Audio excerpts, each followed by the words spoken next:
Cet endroit a été élu parmi les 50 meilleurs restaurants du monde et pourtant on y mange pour moins de 50 euros. Alors forcément, on vous emmène. Parce qu'au-delà des classements, la vraie question, c'est est-ce qu'on ressent vraiment quelque chose. L'endroit est coloré, les assiettes aussi.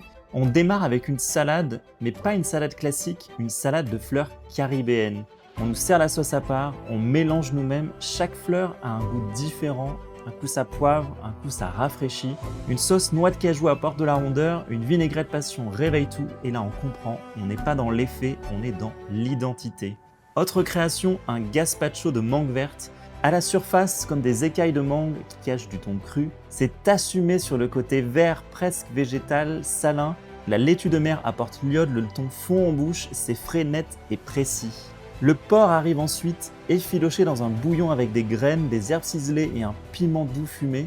C'est viandard, mais alors aussi presque floral. Des touches sucrées inattendues arrivent, on ajoute une pipette d'huile pimentée, un plat loin des standards. Puis la queue de langouste des Caraïbes, avec du riz en deux textures, des cubes de fruits, un curry jaune intense, c'est parfumé, solaire et vibrant.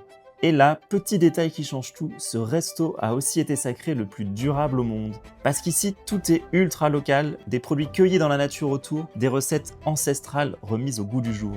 On est sur la côte Caraïbe en Colombie, à Carthagène, et l'adresse s'appelle Célélé. Le dessert est aussi déroutant, sous un jardin de fleurs se cache une glace au cola romane, un soda typique d'ici, un goût un peu chimique, un peu barbe à papa mais assumé, puis arrive la banane, l'igname violet, l'amande, les saveurs évoluent, encore une création qu'on ne voit nulle part ailleurs. C'est une adresse mondialement reconnue mais pas pour son prestige, pour son authenticité et sa manière de raconter la gastronomie des Caraïbes colombiennes et ça vaut carrément le voyage.